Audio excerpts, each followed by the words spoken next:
Look, Damien, these episodes are all for you.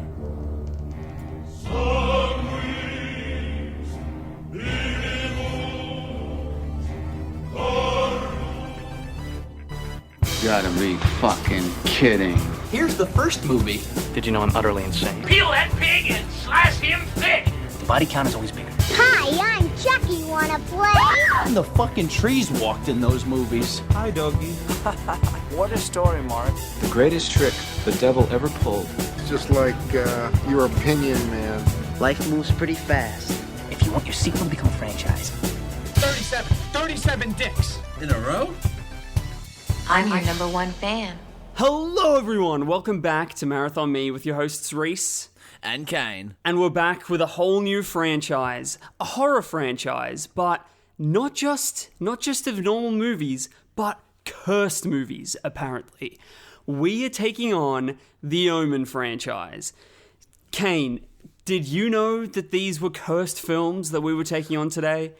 I was definitely aware, at least that the first one has like a lot of infamy behind it, but it never really crossed my mind like when we originally pitched doing the Omen films. I kind of forgot that this had a bit of a reputation behind it. Obviously, I knew about films like The Exorcist and stuff like a lot of like films that focus on on demons and the devil and all that, very infamous in having cursed production stories and all that. But I wasn't really I had vague ideas of this movie's infamy, but I didn't wasn't really fully aware of it. That's why I was really interested in actually doing a lot of research on especially on this movie, especially because it is a very I'd probably say a landmark in 70s horror, and especially in terms of religious horror, if that makes sense, you know what I mean? Oh, totally. If you are not scared off of religion by this movie, then I don't know what would. This, even with us trying to record today, it's like the Damien is looking over us and doesn't want us to record this because, I was feeling fine, all healthy and great today, got some errands done, and then just as I'm trying to set up to start recording, I get this big headache. And then I go to make a coffee and the lid opens on the kettle, so then all the water evaporates out of it, and there was no water left for me to make a coffee, and our phone call keeps on messing up, so there's been technical difficulties. Do you think that the curse is coming onto us? I think that the devil might be inside of us right now, might be coming right inside of us, trying to stop us from talking about these movies. Also, not just that, not just the shit that was happening today, but trying to watch some of these movies was a bit of a struggle. We'll talk about it later on with some of the sequels, but some of them are on Disney Plus, some of them are on different sites entirely, some of them we have to rent. The devil is legitimately just telling us to just don't do this, don't watch them, don't talk about them. But it's too bad, Satan. Fuck you. Did you make any eye contact with some rogue ravens around, or some dogs or anything like that? Because we've got to make sure not to make any eye contact with animals for at least a week before and after this. I legitimately watched maybe the first half of this movie with Prince, my dog. So I broke those rules. Oh my god, you had a hellhound right there with you. You fucking idiot. I did. But also I did see a dead bird on my way home from work maybe 2 days ago. So I have a whole thing. This has been before. Just a quick little anecdote. Every time I see because I see a lot of dead birds on my way to work sometimes. I consider that a bad omen. So seeing one on my way home from work, I'm like, oh fuck. It's going to be an unlucky day because I always attribute seeing dead birds to bad luck. So seeing that and trying to watch these movies, it's got me a bit worried. I'll tell you what. So it's the first Omen, The Omen, the first film of that's going to be very fucking confusing as more of these movies come out. Definitely. is that it's a very, very basic idea, right? It's just the rebirth of the antichrist. Yeah. It's a 70s film, and it follows this father having to deal with this child that he has, discovering that they are the antichrist, right? And do you know about all the details of why this movie was supposedly not supposed to be made because the devil was trying to make sure that it didn't get done? Like, not just one, but multiple planes being hit by lightning during this, with the cast and crew. And the director being hit by, like, as he's leaving a car, he got, like, hit by another car and got jammed between, like, the door. And then like a restaurant that the producer and his wife had reservations for, as well as their hotel, both got bombed and blown up. Yep, insanity. You also, not to mention, like at one point during the film, the Rottweilers attacking one of the stuntmen. It's just going completely off the rails. Yeah. Luckily they were fine, but that was insane. Not to mention, I'm pretty sure it was I think it was the makeup artist. Him and his wife got involved in a car accident out of fucking nowhere. Like, after the production of this film ended, they get involved in a car crash. And when the guy comes to, he sees a sign for a place called Omen, fucking 66.6 miles away. I shit you not. God. And his wife, he finds his wife's decapitated body. Very eerie, considering that we do get a decapitation in this movie. Obviously not with a pane of glass, with a tire. But yeah, how fucked is that? That is unfucking real. Oh my god. Yep. It gets even more grim, with Gregory Peck, before even learning his lines. I don't know if you knew about this, but his son committed suicide before, like, production could really get underway with this movie. So, not exactly a great sign, but it obviously really, he kind of channeled that pain and that grief into his performance, obviously, with, the death of his original child, and, like, coming to grips with coming to grips with this new child, and, like, everything that happens, really, like, trying to push this pain of his real life into this movie, trying to give meaning to his son's suicide. And like, could all be coincidences. I loved hearing in an interview with one of the producers, they were saying that if you film a comedy, then you're going to remember and talk about all the funny things that happen on set. If you film a romance film, you're going to talk about all the love and romance that was in the air, all the couples that came together. But if you're filming a horror movie, you're going to remember all the weird, sort of scary coincidences, right? Definitely. But why not remember that, right? If it gives it a little bit more power, a little bit more zest and meaning, then fuck it. Let's believe all of this stuff that it was the devil. It was the devil at play. Like Rhys, here's the thing. Are you a religious man at all?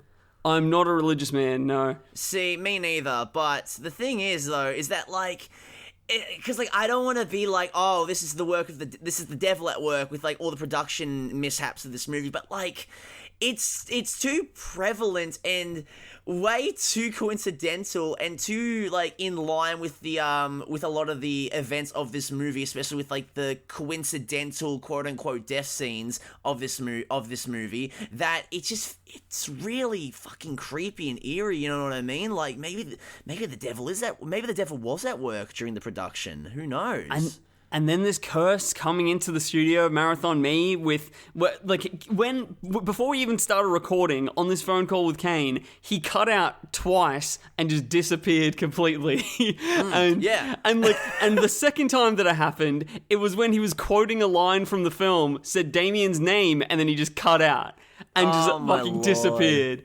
Yeah, I thought you were fucking with me just to, like, play along with the whole, like, oh, this movie's curse joke and all that. But no, you weren't. Like, what the fuck?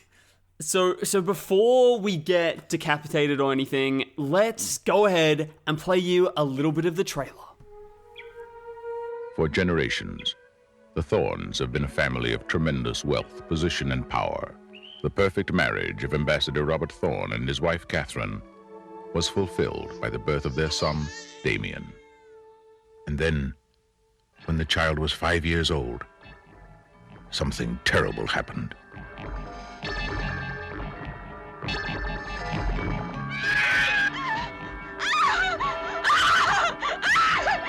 And then it happened again.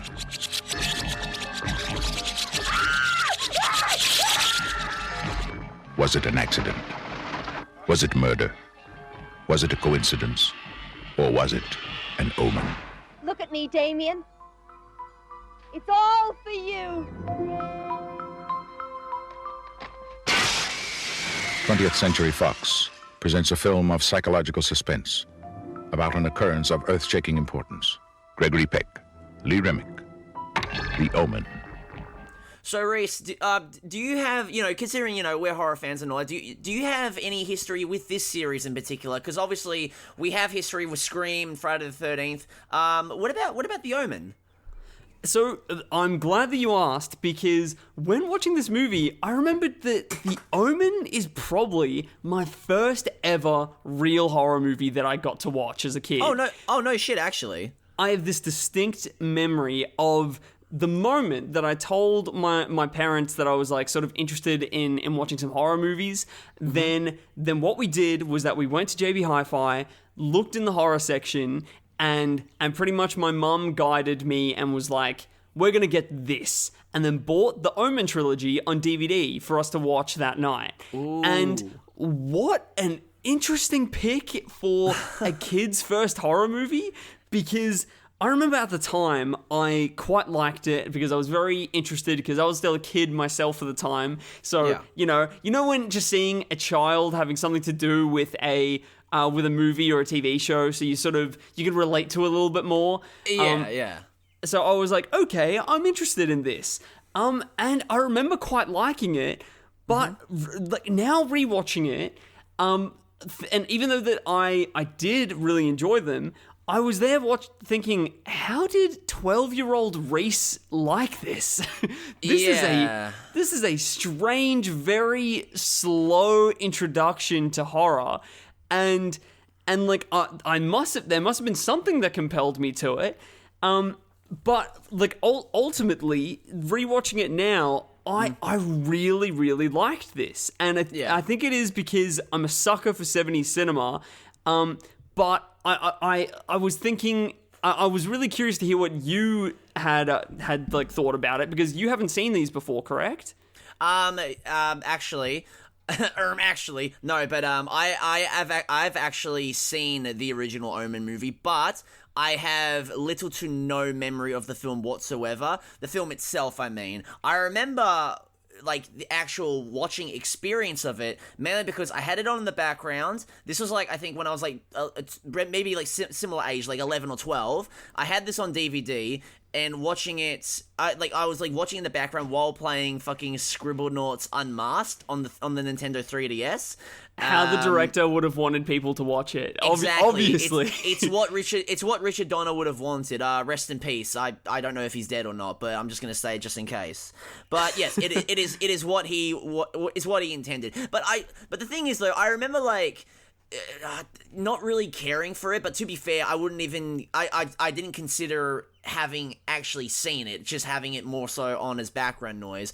But hearing your kind of story about like watching it as a 12-year-old, it is interesting actually that like 12-year-old you would have enjoyed this that much, because alright, I'll get this out of the way, I quite like this movie, it's really enjoyable, but man, like even if I had like sat down at 12 years old and tried to watch this fully, I feel like I would not have liked it as much, because it is a very, very slow burn, methodical movie and all that. So especially this first one. No, definitely.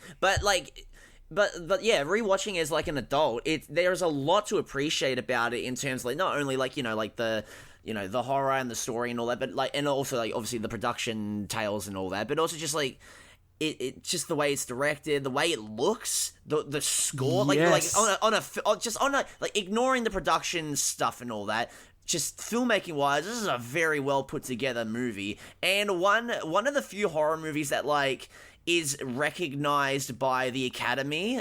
Because like, are you familiar with the fact that like the score for this movie is, I think, one of the only horror films to win Best Original Score at the Oscars?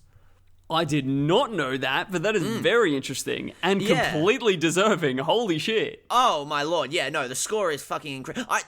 The score is incredible, and that is one of the few things I do remember from this movie, because the second you hear, like, you know, the chanting in this film, like, there was something, it was like I was like a sleeper agent just getting activated, because the second I heard that opening score, I just had like a rush of memories come back, because I would always hear these and hear that score in, like, you know, horror themed videos, like Club Penguin horror movie videos, like just really shitty, like, you know, early 2010s horrorcore and all that. So hearing this is a movie.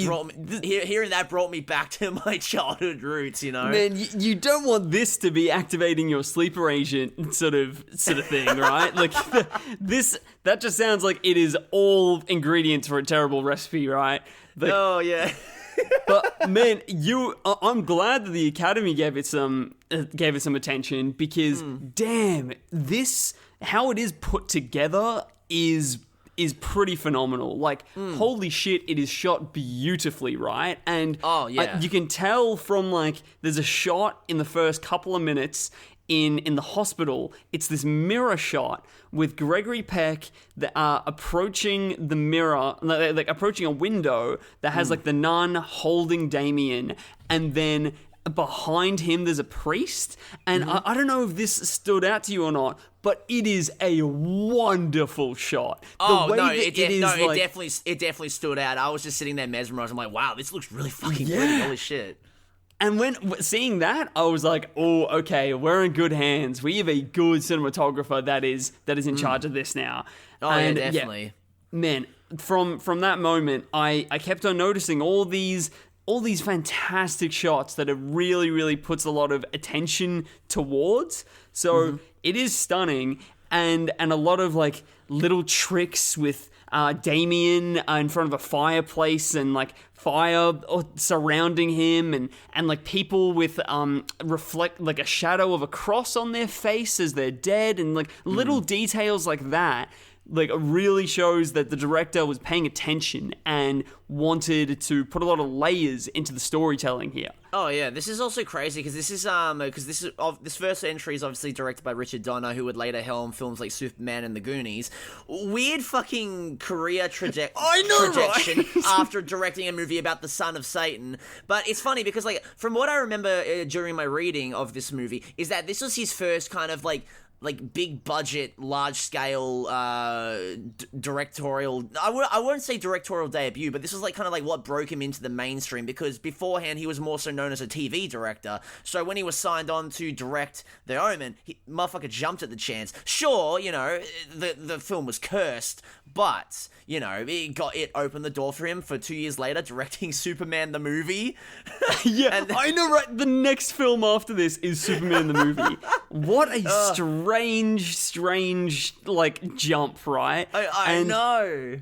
But also, what a great film to be given like the most amount of money and budget that he's been given so far to sort of play around with. And I feel like as a director, getting a sort of slow, quiet, methodical film to sort of show your directing prowess is perfect, right?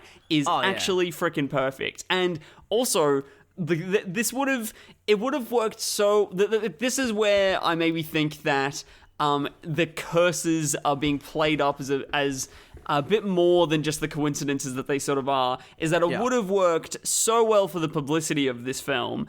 Is that like, in the papers it would have said the cursed film, and all this cast and crew that got through and made this and still made it good despite all the curses there. So so it would have had like Richard Donner would have been in the headlines a lot more than if he just made a horror flick that sort of went under the radar. Then like he made the cursed film, right? So then why not like hire him to then direct Superman, and then eventually The Goonies, and then Scrooged, and then Lethal Weapon.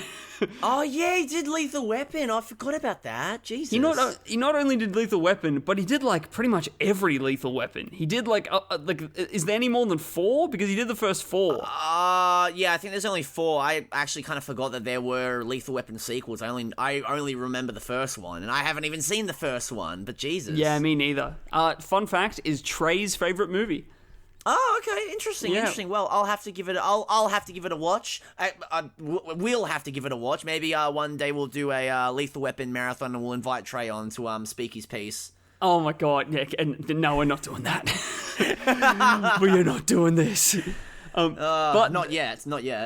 But I'm so glad that the soundtrack got attention, because holy shit, it highlights how organized religion can be a little terrifying, right? Yeah, definitely. And like the power of harmonizing, like this is what I was thinking during the film, is that those like chants and people like all the multiple people in a choir sort of doing these chants is. It really, I think, highlights the power of a harmony. And we have experienced this before, right? Like, when we went to... Kane and I went to a sea shanty bar when he visited me in Sydney, which is the Dock in Redfern.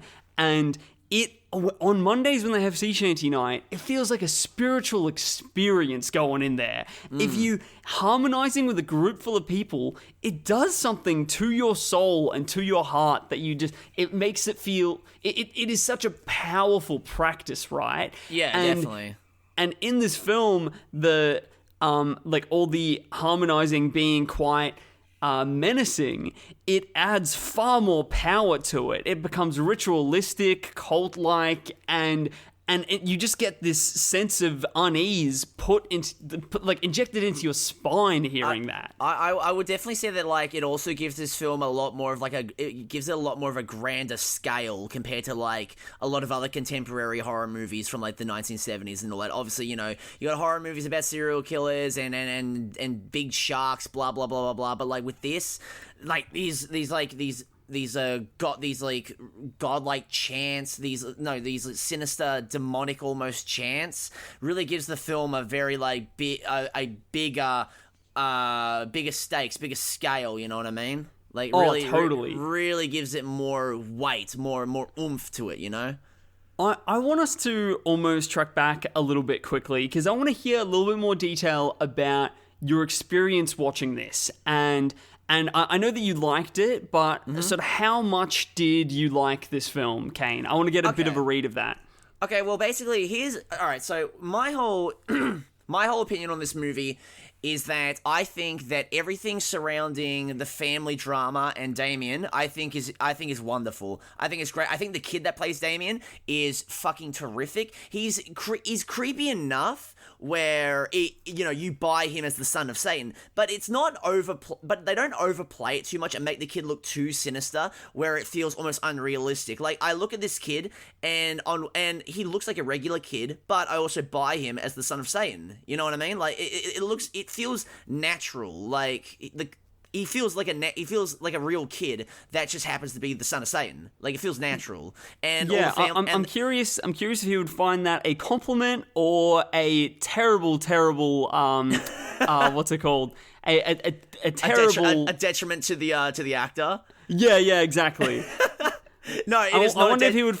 I wonder if he would find this a massive compliment or a terrible insult upon his character. That is a good question. Yeah, because the kid, like he balances really well by just looking like a normal, adorable kid, and then also like just having a very sinister aura, a very sinister look around him. You know, like it's really wonderful casting, and the casting all around is really good, especially with like the main family. Like bloody hell, they got fucking Gregory Peck in this. Like I know, right? That's how like a lot of the cast and crew got on board with the production of this movie, is because they had such like a high caliber actor like Gregory Peck, who from what I remember reading about was in retirement was in a 7-year retirement and then came out of it to star in this movie. So obviously gave the Omen a lot more like a lot more credibility, a lot more Oh fuck! Now I'm missing the word, but like a lot more like credibility towards like the production, so a lot more other people got on board, and he's fucking incredible in this. Like, oh my god! Oh, he carries it. So you were saying that you liked the sort of family drama and Damien focus. Yeah, definitely. Were there bits that you sort of didn't like as much? All right, so the thing is with me is that one thing I will give the film this is that they kind of don't beat around the bush with telling the audience that Damien is the antichrist or like there's something wrong with Damien. The way the film plays around with this is that they basically tell the audience that yes, there is something wrong with Damien. Like that boy ain't right, but they don't outwardly say that he is the spawn of Satan until maybe halfway through the movie, but throughout the movie, they hint that something is wrong with him. There's something off. And I think that stuff is really well done. However, when the film starts to falter for me is all the stuff involving Gregory Peck and the journalists kind of doing their investigations and finding out slowly coming to grips with, oh, he is the spawn of Satan and all that. Like when the audience already kind of knows what Damien is and what he is capable of. We're just kind of sitting there waiting for everyone else to kind of follow along, and it's fine. For this film, it's fine, but it does drag the second half of the film down, especially when Gregory Peck's going on all of his adventures and all that, to the monastery in Italy, to the gravesite where they find the body of the jackal. They are great scenes, and I'm not saying that the second half of this film is bad at all. It's just I personally just preferred all the stuff involving the drama between him and his wife kind of insinuating that she's terrified of her own son, his interactions with the creepy nanny and the Rottweiler. I don't know, I don't really know how to, I don't know if you feel the same, but it starts to kind of drag, and I'm just kind of okay, this is fine, but can we just maybe move it along a little bit more, you know what I mean? But I think that might just be in my own personal preference. That all makes complete sense to me, Kane. And I'm glad that you said that, because I felt the opposite. I actually I enjoyed the second half of this a lot more than the first. It lost me around the middle a little bit, because I was waiting for more exploration to really happen, because it feels like that the sort of family drama hits a bit of a point around where the tantrum happens, and now they have the nanny there, and it feels to me almost like it sort of stops for a little bit and has around 20 minutes to half an hour of not a lot happening, and people just talking about things but not really moving or having any progress in how they feel about the situation.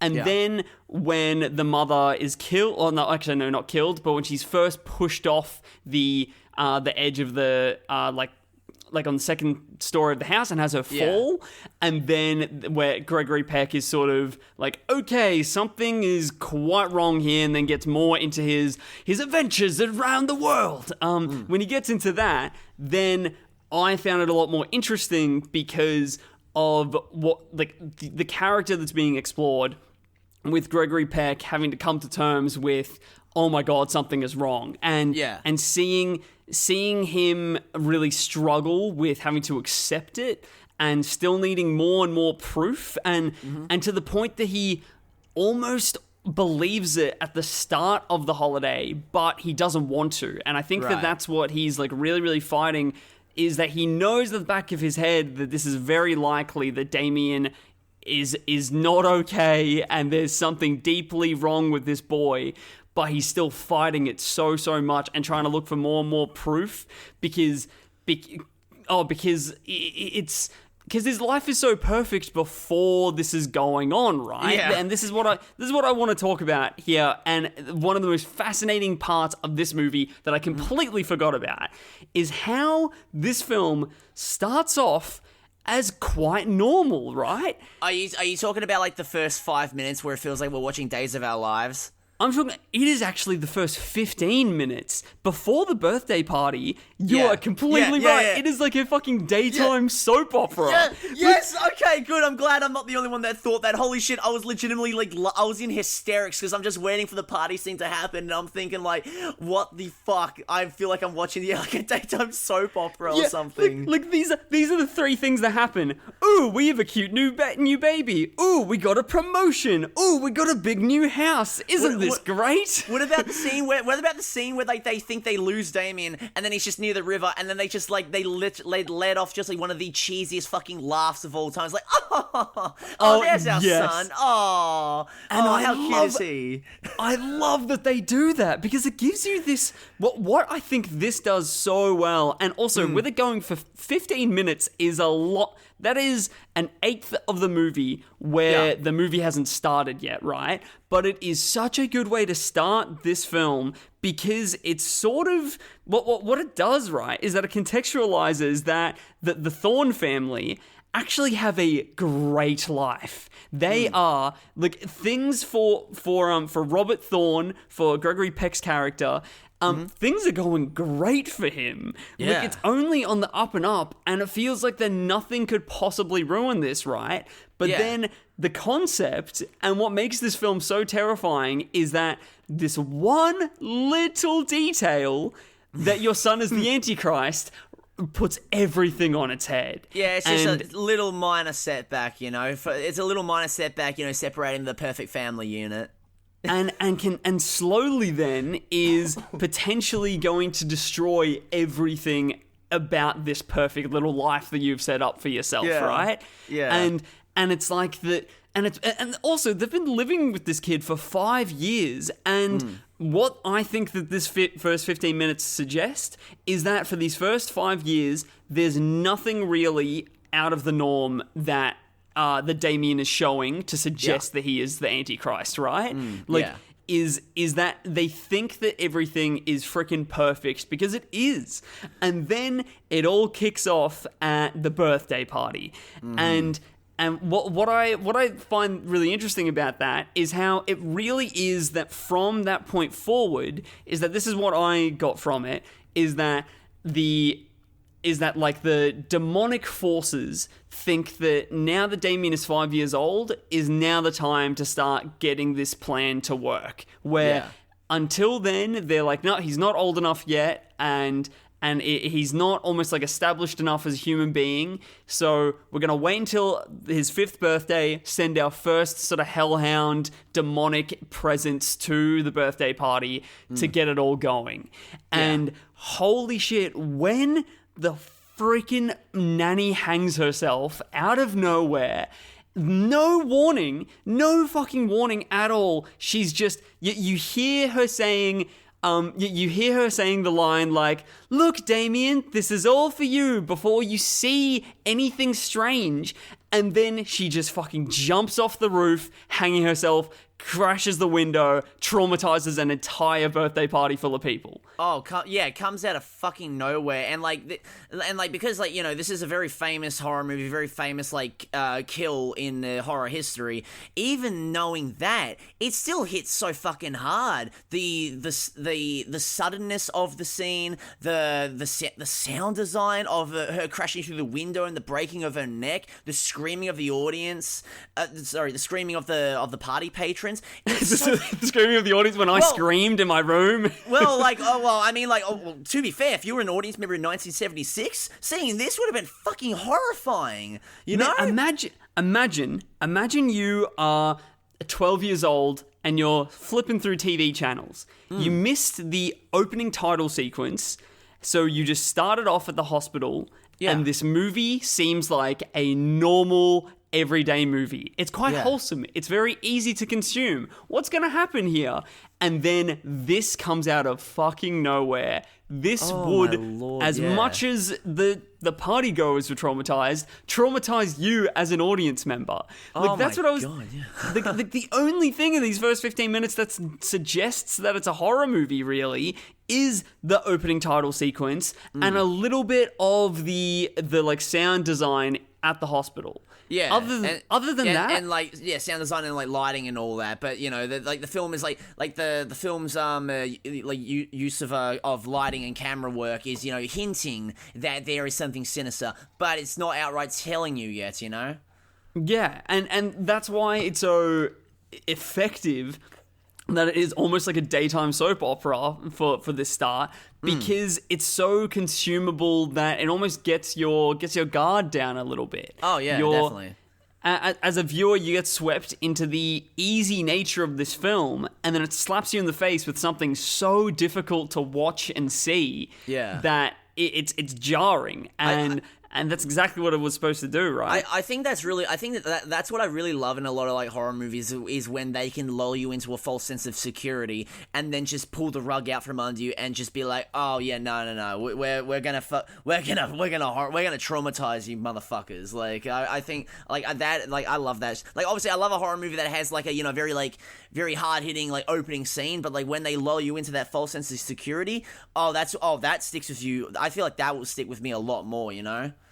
I was trying to think of just how, like, the next scene that follows on from the birthday party, all that I could think is, how do people go on from this? Like, it's good question. Because it's such a bizarre, dark thing to occur, right? Yeah. Everyone at this party, how do you continue living your life after something so dark happens to you? Because you have to, right? Yeah. You have no choice other than following in the same footsteps of the woman there, which is not the way to go, to just continue on with your life, right? Yeah, legitimately.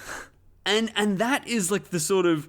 And I think that ties very much to the true horror of this movie, that from the day of this birthday party onwards for Gregory Peck's character, his life is eternally changed. Yeah. Everyone's... And honestly, sort of...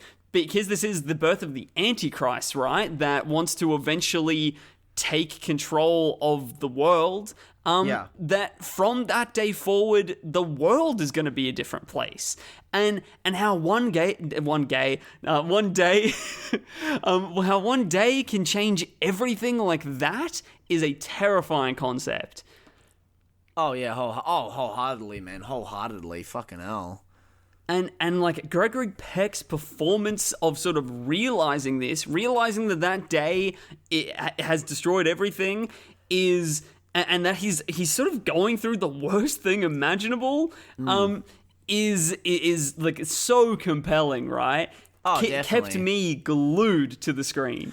Oh yeah, definitely. Especially like, you know, even if I'm not the biggest fan of the second act, the second half of this movie, Gregory Peck's performance and like his slow kind of like because like when he's starting off his trip around the world and all that, trying to like figure out the clues of Damien's origins and his eventual destiny, it's almost like he's trying to delude himself into thinking like no, everything's fine and all that. He's trying to almost gaslight himself into thinking that everything's okay, and over the course of the film and over the course of all these tragedies happening between like the death of the journalist that he's traveling with, the death of his wife, and just everything coming together, the slow realization that oh no, this is true, this is fucking real, my life is in shambles and my son is the reason for this. It is so fucking compelling. Like, my word, the man still fucking got it. All these years post To Kill a Mockingbird, man still got it. And saying this out loud, it highlights to me that, oh my god, Gregory Peck was the perfect person for this role at this point in time, because how tragic that with his son's suicide, that would have been a day that his life would not be the same for the rest of his life from that happening. Oh yeah, definitely, man. And dealing with that his house of cards has now been blown over because of this, and there's no putting that tower back together. There's like how I said that past the birthday party, how do you go on? And you just sort of have to, and that terrifying idea that there's no right answer for how to go on past that is the same as a loved one killing themselves. And how does one go on from that, and how incorrect and unnatural it feels to whatever approach you take. So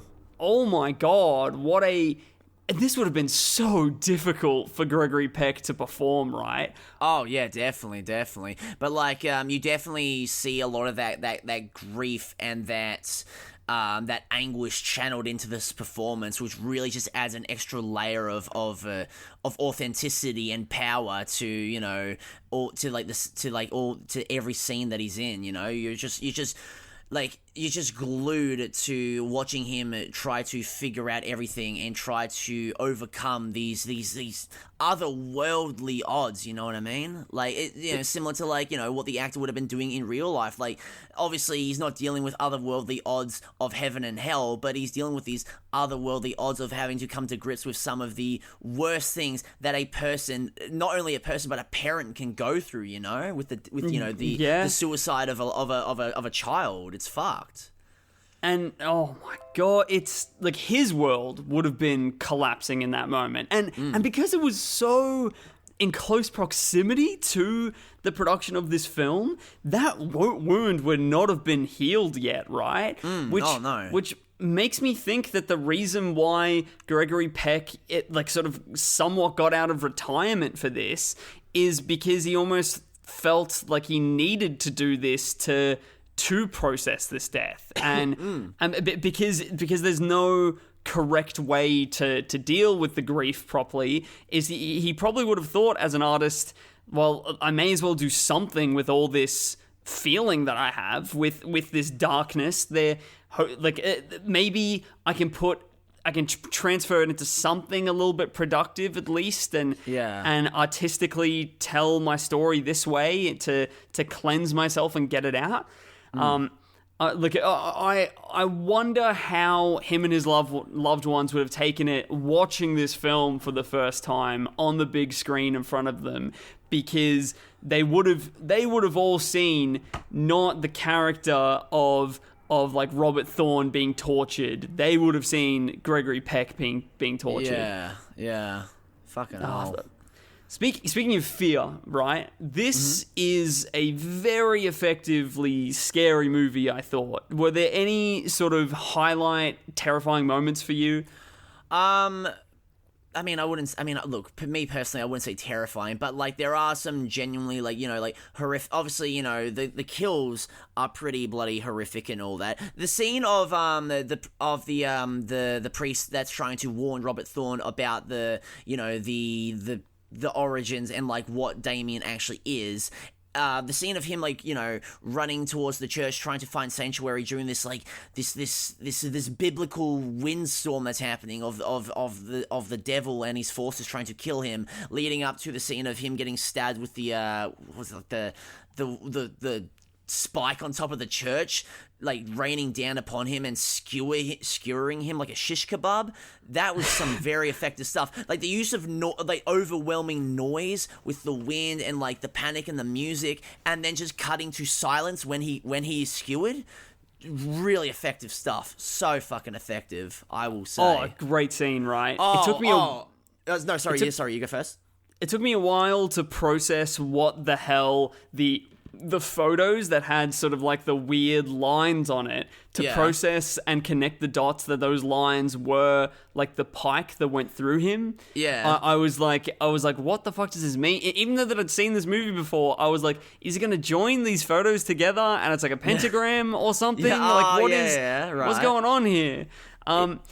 Also, like, it's one of those strange things that it's a scary sort of concept, right? Of like, I love that in horror when like the idea of processing a photo and then like further on from the date discovering that there's a hidden malicious secret in this photo. I love that. I find it so scary. That's why I really, really like Sinister, right? Like the idea of looking in the background of a photo and there's something there that wants to harm you that you didn't even know about.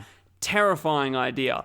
Talking about it now is making me a little bit uneasy being in my garage alone right now, even. But it took me a while to put those dots together that I'm like, what is this line talking about? Right, yeah. Really, because like while watching the movie, I think I immediately caught on. I'm like, oh, because like it's an omen of their supposed fate later on. Because then obviously we have the photographer, who for some reason when he was first introduced on screen, I thought for some reason my first thought was like, oh, yo, it's Roger Waters from Pink Floyd. What the fuck? Just because like he had because like this photographer has the most like has like the most like mid 1970s look. Like he just looks like he belongs to like a psychedelic rock band. Like he just looks like a fucking rejected member from Pink Floyd. I literally have that in my notes. I'm just like, oh, bargain bin Pink Floyd. Let's fucking go. But no, like you got him showing the photo where it's like he's taking a photo in the mirror and there's a line going through like his head, and that was some really effective stuff. I'm like, ooh, that is creepy. I like that. I love that pretty much any journalist or photographer in 70s films look like this, though, right? They always look like they are taken straight out of Woodstock. Like, you put some clothes on them, you like got the mud, you wipe the mud off of them, put some sort of like 70s casual clothes on them, and then they're a journalist. Get the LSD out of their system, and then you call them a journalist, and then boom, done. Yeah, exactly. One scene that I thought that you were gonna bring up, because I found this scary for other reasons, is the baboon scene. Dude, when I was freaking out before, I was literally, because I just remembered about the baboon scene, I was gonna bring it up. I'm so fucking happy you brought it up. Yes, go on, please talk about it. That is such a fucking scary scene, just because baboons terrifying when they're showing their teeth to like Damien and the mother. Yeah. So freaking not fun at all. Dude, monkeys and apes, they're just fucking terrifying in general. It's also crazy because like during that scene, because like the terror on the actress's face, that's genuine, because like they actually, to get a provoked reaction, they originally tried having because in the film you have the animal trainer in the back seat. They originally were gonna have a baby. They originally had a baby baboon with them to try to provoke a reaction. Didn't work, so they grabbed the I think it was like the head baboon, the head of the clan, having him in the back seat, which then provokes a reaction, and then thus having the actress like get genuinely terrified, because these monkeys are genuinely fucking pissed off, and it's so well done. Like, my lord, I remember watching this scene. I'm thinking like, okay, there's no fucking way that like this is not special effects or anything. These are just genuine monkeys just losing their shit, and you got those wide shots of like the car being swarmed by monkeys. It looks like the car's about to run them over. Like, it's so fucking effective, man. My God. Man, I'm scared by the thought of being in this car, being surrounded by baboons, but then there also being a fucking baboon in the place, like in the car at the same time. Yeah. So strange. Weird other strange curse thing that just happened. I just noticed that my laptop has a little baboon icon that's just popped up for some reason. Fuck off. You're joking. I am not even kidding. I'll take a photo, Kane, and send it to you. What the fuck? Okay. What is happening? Oh my God. Actually, no, sorry. It's a Japan's snow monkeys. Actually, they're not baboons, but still, it's a monkey though. It's it's counts. a red-faced monkey that's just popped up on my toolbar on my laptop for some strange reason. That's still bizarre, man. Oh, also, you want to hear another because I completely forgot about this. I'm glad you brought the baboon scene, because another part of the cursed production of this movie is that the trainer that was in charge of the monkeys actually died shortly after this scene was filmed from a tiger attack. Fun fact. I know, it got fucking mauled by a tiger. Yeah. How nuts is that? Fucking hell, man. Insane. I know. Oh my lord. The amount of deaths that came from this movie. Jesus Christ. I know. Even though it's not directly connected, there's a lot of deaths tied to this film. Oh yeah, definitely.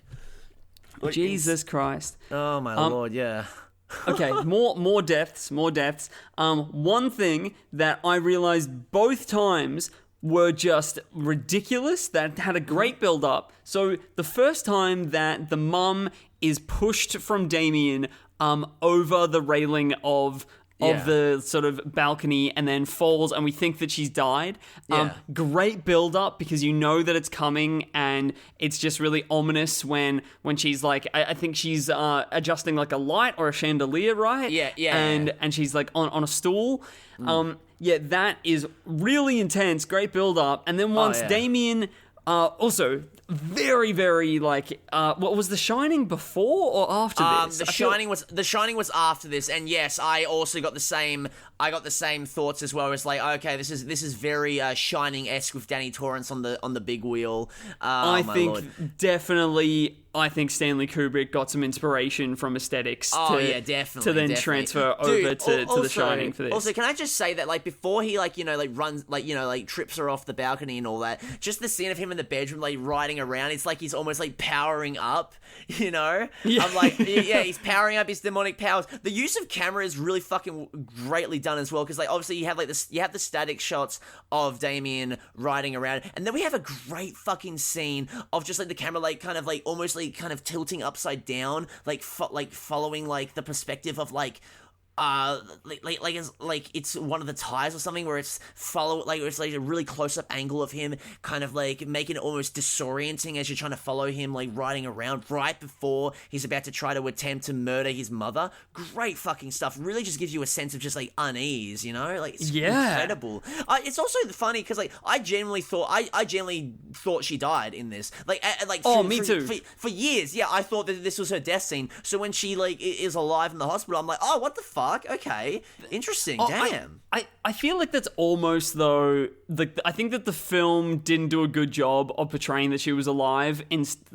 All they did, right, 5 minutes later, they're just like, "Oh, your wife is alive." But I feel like that was sort of on the part of the film though of not very accurately portraying what happened to the mother at this point, because I think that if you show someone not moving on the ground with blood dripping out of their mouth, I think that would communicate this person is dead, right? Yeah. I think that is like unspoken in media. If that is what's shown, she's dead. And then she wasn't, and then they kill her in the same way anyway later, just to a bigger extent. Again, she just falls out. She falls from a window next time, but still falling death. Why does it have to be that this woman has to fall to death? And the reason that I bring these falls up is that both of them, once she's actually falling, feel really ridiculous. The way that it's in slow motion. In the first one, as she's spinning around, and it just feels so not like she should have just fallen instead of getting on like hanging on to the railing and then falling, because then also too, you don't really think that someone would be too crazily injured falling from that height. If she just sort of chilled and slowly went back down, maybe she wouldn't even be hospitalized from that. Look, I'll at least say this, that while the fall itself during the first attempted murder is goofy as fuck, the her hanging on the railing I think is kind of actually a really fucking effective scene. Really creepy, just because, you know, you got Damien just like watching just aloofly, just like not caring at all. I think that's really creepy and effective. But then obviously, the fall is really goofy, and obviously, you know, her hanging on the railing, it would, you know, there is, you know, she could have survived that, obviously, but like I think the scene isolated. Well, she did. Well, I know, but I'm saying like realistically, someone could survive that fall, especially if they're hanging on the railing. But the scene itself of her hanging on the railing with Damien just watching, I think that's effective, which is then rendered kind of like null and void with the dramatic slow-mo fall and her like kind of like doing a little turn before falling. It's fucking ridiculous. That is fair.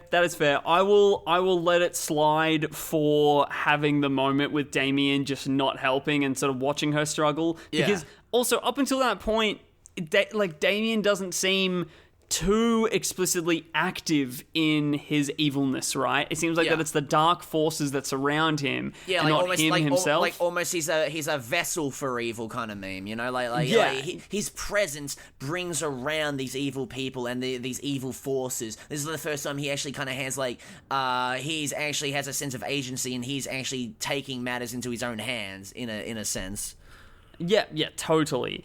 And then when she is falling from the hospital window, it just looks so much like a fucking mannequin, and the way that she dives head first just looks ridiculous. It looks like that she is intentionally diving head first, like woo, like that she's a professional diver or something. Yeah. So dumb. Yeah. But did you notice that pretty much all the characters die in this besides Damien and the Roman religious expert? Pretty much everyone else that has a name in this film dies. Yeah, pretty much. Yeah, fucking hell.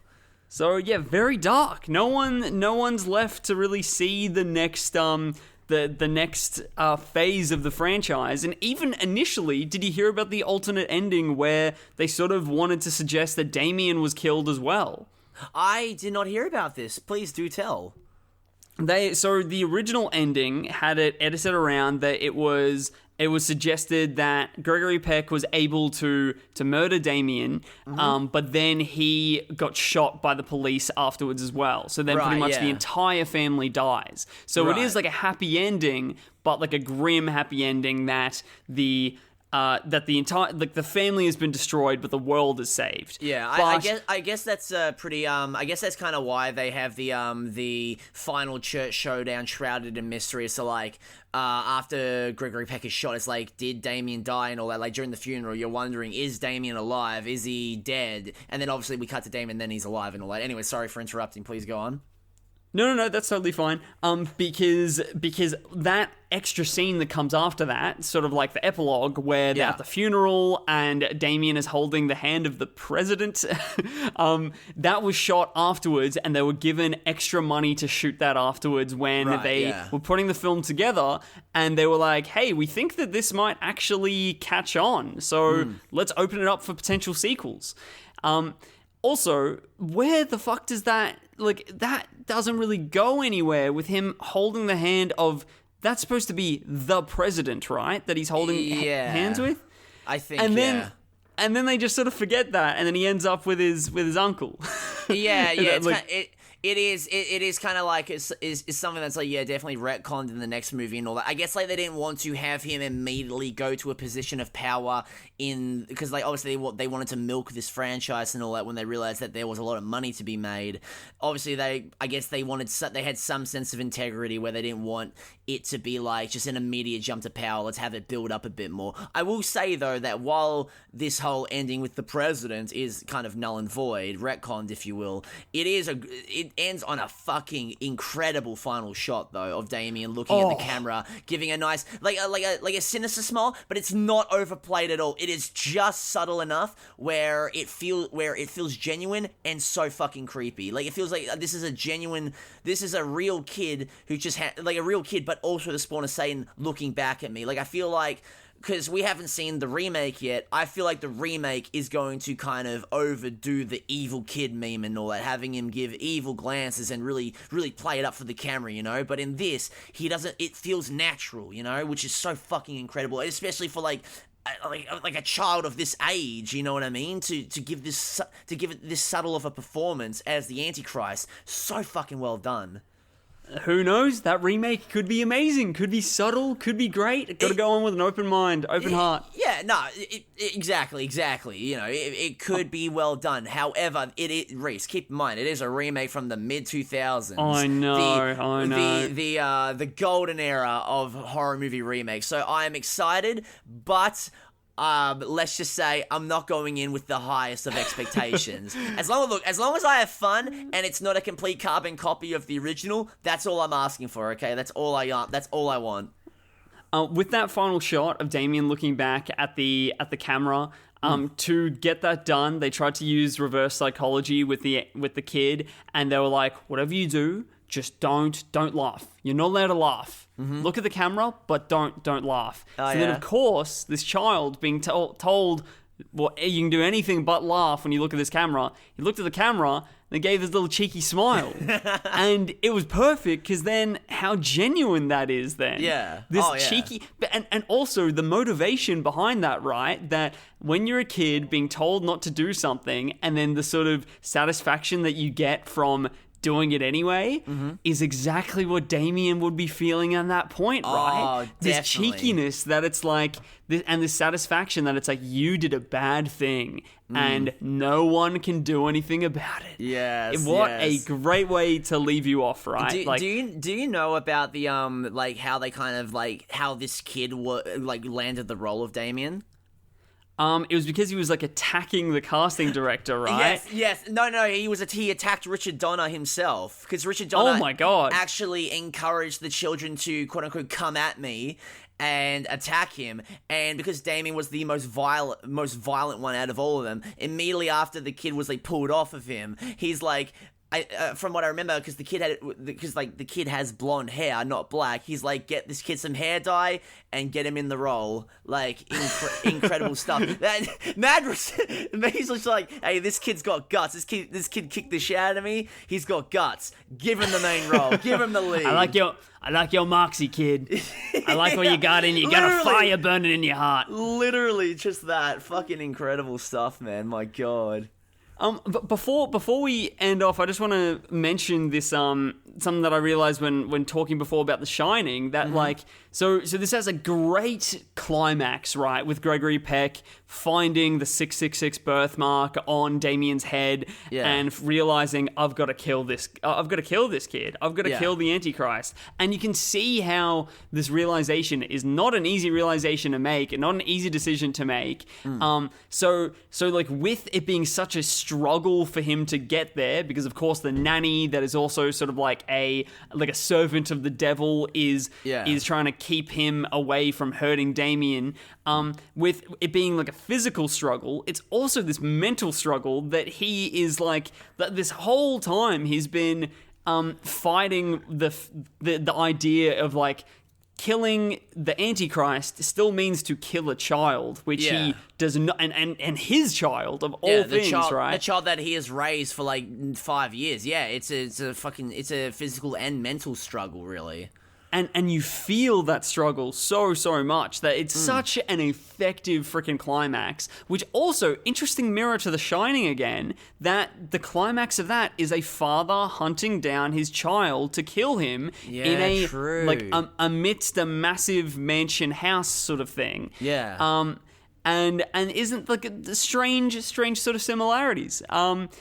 Just for some reason, Jack Torrance took the hairstyle of Damien for some weird reason. Yeah, no, true. I will say that the one thing that kind of took me out of the scene a little, like the final sequence of this movie a little bit, it's just the scene. It's like after Damien's knocked out, it's just the scenes of Robert Thorne just dragging him around like he's a fucking like he's a doll, like grabbing him by the arm and just dragging him along. There was like one shot of that. I just remember getting taken out of the scene and just like laughing my ass off. But apart from that taking me out. Great final sequence, especially the scene of him raising the knife and giving a moment's hesitation when Damien's saying, "Don't kill me, Daddy, please." Like that is like literal chills when that line read happens, and you get that last moment of hesitation from Gregory Peck. Fucking incredible. And then also it cuts to the police coming in and shooting the bullet, and it goes into super slow motion. And what I love about that is that it sort of says that this moment of last hesitation that Gregory Peck has is potentially the moment that could have made this a totally different outcome. Like that moment that with the bullet being shot as well, there were just a few moments between killing Damien and him surviving that the future of this reality could have completely changed if not for that moment of hesitation. If he just went for it, did it, then Damien would have been killed. Gregory Peck probably would have been killed as well by the police, but still the Antichrist would have been slain at least at the end of this. But it's like this one moment, this one bullet, this one little bit of hesitation sort of fucked everything. Yeah, he would have died, but he would have died for the good of the human race. But that moment of hesitation is what undoubtedly doomed not only himself but also dooms the human race going forward with Damien still living.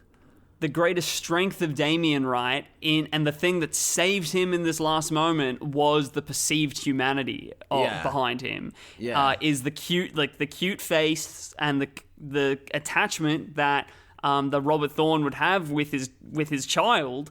That is his greatest strength. How ironic that the manifestation of all things inhumane and evil, the son of the devil, is using humanity to using humanity to end up saving himself. Like, that's how ironic. Oh, perfect. What a using humans sort of against each other and their sort of weakness in compassion for one another. Yeah. So good. Did you have any last thoughts that you would like to say for this one before we wrap it up? Well, not really. Like, apart from the fact that after having watched this movie, just being very, very interested into diving into the later films of this series, because one, I have never seen the sequels. I'm not even familiar with the sequels, but I was very excited to see kind of what they would do with the character of Damien and this open ending that they've left for us. I'm very interested to see what happens going forward, which I think is very exciting and very great. Totally agree, because this was definitely a slow burn, but wow, does it deliver. And one thing was for certain, as the film closed and Damien smiles at the camera, is that I want to see what happens next.